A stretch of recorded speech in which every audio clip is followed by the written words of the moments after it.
Wow. Wow, wow, wow. All right, part 4. The law, the veil of Masha. The law, the veil of Masha, part 4. Part 4. I said already, and I'm saying it again. There's no systematic way of doing this. I'm just going along as I'm feeling my way through here with subjects, and that's why I'm just calling it parts and just bringing out whatever I need to bring out to continue trying to establish how the old covenant was fulfilled in Mashiach. The theme is always coming from 2 Corinthians chapter 3, verses 12 to 15 or 12 to 16, on the veil of Masha, which was being read in the first century in the reading of the old covenant, obviously blinded their hearts as well as their minds, as well as today, in doing the same thing. We know the Seventh-day Adventists and the Jews and the black Hebrew YAHSHARALITEs. I pretty much can say all the black Hebrew YAHSHARALITEs for that matter. It's like not all the Jews, because some of them are Messianic, so they believe in Jesus, etc. But the black Hebrew YAHSHARALITEs, probably 95% of y'all are laws, statutes, and commandments. Full-fledged, just like the Jews, in this teaching, this believing, this concept. Well, I don't want to go over history again because your eschatology is screwed up, messed up, and it won't be fixed. Nobody's going to be able to change. Nobody's going to die that way. But the veil of Masha is still prevalent today, just like it was 2019 years ago when Shaul was talking to the Corinthians what was going on back then. It's still the same thing today. Now, me going over all of these verses, as I said yesterday on the other YouTube, and studying this stuff back and forth, I'm learning some stuff that I'm shaking my head saying. And the thing I have to ask is, what are you people reading? What are you reading? The more I go over it to try to examine, not to look at fault and say I got it all perfect and I'm correct and I'm this and I'm that. That's not the point. It's just that now when you examine this stuff, you get to see it even in light. That's why I used to tell you Acts 17:11 about the eschatology. But most of the Hebrew laity is not going to do that at all. They're just going to sit there like always and nod their head, and the Seventh-day Adventist laity and the Christian laity. That's just the way humans are. They just don't want to take the challenge, and etc. And then you're going to get called names. You're going to get thrown out of the church building. You get thrown out of the Seventh-day Adventist atmosphere, whatever you want to call that. Then you're going to get accused, and you can be put out one of these camps or whatever, holy convocation, etc. It's just the same old. It's the same old beating the same drum. It's just different places. But we are in the business of challenging, the business of making sound doctrine. We're in the business of no traditions of men. We're in the business of scripture, all scripture, tota scriptoria, not just sola scriptoria. All of scriptoria is inspired, not just some of scriptoria. The Old Testament is inspired, the New Testament is not. We got all kind of gamemanship that goes on with people when they don't want to change their stuff. So, now, I have to put the bifocals back on. I'm in the doggone house tonight in the dining room, wife taking a nap. So I got to put the bifocals on the seat, make sure I don't read something wrong, blah, blah, blah. But anyway, folks, I'm coming to the end. The end, a couple more YouTubes to go. I got some stuff I got to do, and then I'm going to finish up. That'll be it for me. Now, question part number 4. Matthew chapter 22, verses 35 to 40. 35 to 40. Now, this is before the famous great Matthew 24, the famous great Matthew 23. But look what happens in chapter 22. Now, we're dealing with the law, statutes, and commandments. The Shabbat word terminology in the New Testament. Is it persistent today? Because some people just swear by it. They have an oath. They rather, I'm on Shabbat. I'm keeping the Shabbat. I'm keeping the Shabbat. I'm keeping the Shabbat.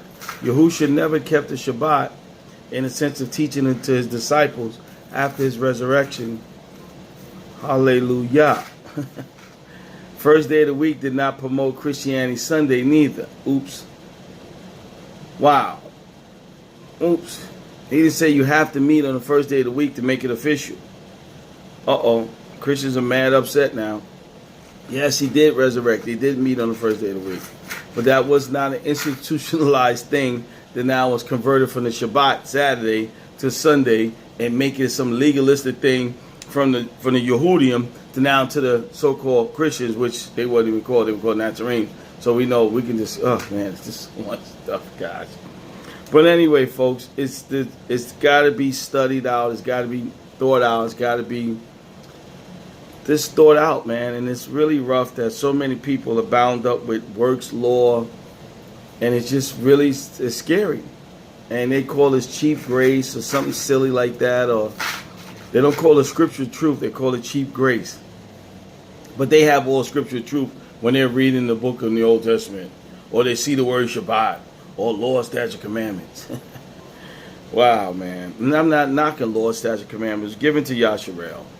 It was given to them for a time, for a purpose, for a sign. The Shabbat was a sign. Circumcision was a sign unto them throughout their generations. Not your awakening, not your newfound education, knowledge, understanding, breakdown, genealogy. This is not what this is. Well, we're going to go back to the scriptures now. 6 minutes in, I'm still talking. Matthew chapter 22, verse 35. Turning some light here. Then one of them, which was a lawyer,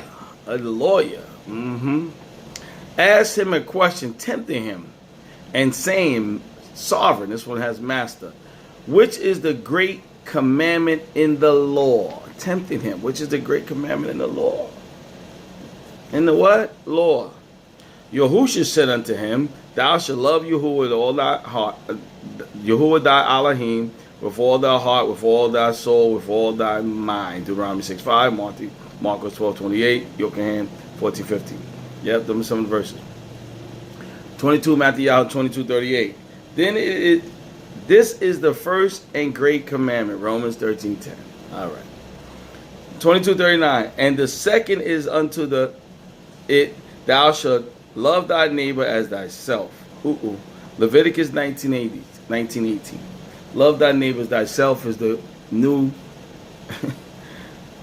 22:40. On these two commandments, on these 613 commandments, on these two commandments, 613 commandments, on these two commandments hang all the law and the prophets. Bam, I got next to that. I put the word bam. While the Pharisees gathered to Yahushua and asked them, saying, What do you think of the Messiah, the Son of Man, or the Son of David? These two commandments hang all the 613 on two. And if you notice, I put my notes here. Look at this. Did you notice that Yahushua never mentioned the word Shabbat day, which they say is today, when they're asking what is the greatest commandments? Let's go back to verse 22:36, Matthew Yahu. Sovereign, which is the great commandment in the law? He didn't mention the Shabbat here. The day. He didn't mention it at all. There's nowhere to be found. It's not even a thought. It's not even in the verses before it, the verses behind it, etc. He didn't mention what you folks, Black Hebrew Yahweh, are saying you're doing today, keeping the Shabbat, or the Sabbath day, or sunrise, sun up, sundown, etc., etc., etc. Excuse me, this is not even mentioned. So we're going to have a little issue here down the road with the word Shabbat. So we're just giving a heads up ahead of time, because now we want to make sure we get these things in proper understanding, so we can be able to teach sound doctrine to those who are coming behind us in belief and faith in Yahushua HaMashiach. We don't want to put them under the bondage and the works of the law, trying to justify it in some kind of form of terminology, saying the law wasn't fulfilled in HaMashiach. Because that's some dangerous words to be saying. The law was not fulfilled in HaMashiach. Only some of it was. I don't want to get into how I still feel about you people with this all partial and all this other crazy stuff. It's just crazy. Then we're going to go to Romans chapter 3. I told you I don't have no planned thing for this This is just reading along, going over stuff, and just seeing so much stuff, and already know so much stuff, but just going over it again, and just trying to put some thoughts in there. But y'all heard all this stuff before. Black Hebrew YAHSHARALITES, y'all got your apologetic people. Y'all got your people ready to counter everything and use. But I found a scripture that I'm on another part that I'm going to use that I never looked at, about when it says its commandments are not grievous. But who are we talking about here? But that's not the one I'm on now. Romans chapter 3, verses 27, 28. And what does it say? I'm going to go to 26 first of all. To declare, I say at this time, his righteousness, that he might be just and the justifier of him which believeth in Yahusha. Which believeth. Not works, which believeth in Yahusha. Verse 27 of the book of Romans. Where is boasting then? It is excluded by what law of works? Nah. Oh, look at y'all eyes on popped up. But by the law of faith. This is where righteousness, to those that believe in the law of faith, now you're supposed to be walking in the renewed new covenant, better covenant, etc. We got those words for the covenant that humans are under now in faith in Yahushua HaMashiach. In the better covenant. I know that makes y'all mad because I don't understand why. I thought y'all would follow Yahushua HaMashiach. Therefore, we conclude that a man is justified by faith without the deeds of the law. Now, you know, I don't have to do another YouTube. I can read that verse right there and just stop right there. I don't have to read another verse. I ain't got to go to Galatians. I ain't got to go some more verses in Romans. I ain't got to go to Philippians. I ain't got to go to, oh my gosh, Hebrews. Oh gosh. Therefore we, who's the we? That a man is justified by faith without the deeds of the law, folks. And that's why I said to myself, studying this stuff, what are y'all reading?